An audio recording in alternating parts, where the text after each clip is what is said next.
Gentleman from Stanton, Mr. Bell.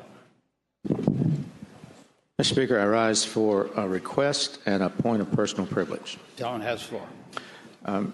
The request first, may the journal reflect that my seatmate, the gentleman from Tazewell, is away on pressing personal business today. And the point of personal privilege, Mr. Speaker. Mr. Speaker, every year in the Commonwealth, hundreds of young people age out of our foster care system. Many of these children have experienced abuse, neglect, and trauma, and will turn 18 with no permanent family to help them as they become adults. Several House members this session, Delegate Linghamfelter, Delegate Peace, and Delegate Toscano, have been supporting a proposed program called Fostering Futures. This is a transition to independence program that helps youth who age out of foster care until they reach the age of 21. I supported this idea through my role on the State Executive Council, which unanimously voted to endorse Fostering Futures back in the fall of 2015. It's a smart investment that's currently working in 30 other states and the District of Columbia. It's an especially smart investment when you look at the results of no support for these kids.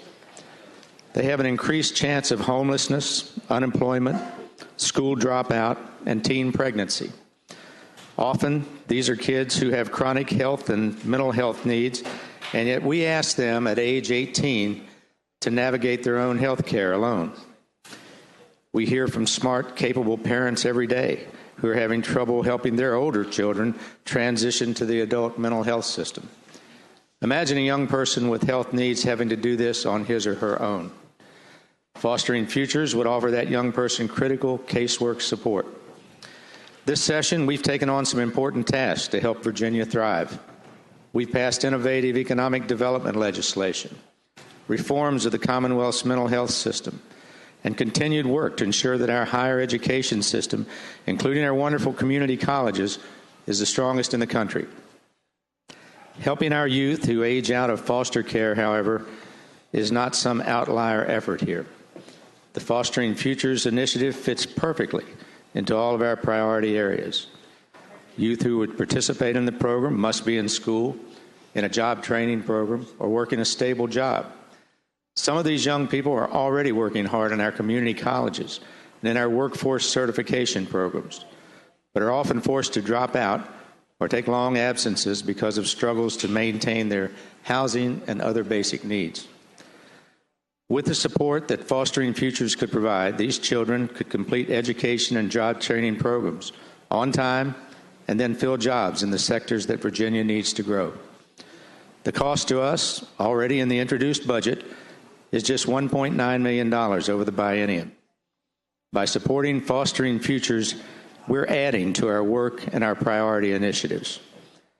Youth who age out of foster care have no permanent family to help them, but they should have us. These are our children, Virginia's children, and when we invest in their future, we're giving them the opportunity to realize the same basic dreams that we have for our own kids. We have the power to help them break the cycle and not fall victim to what they went through as children.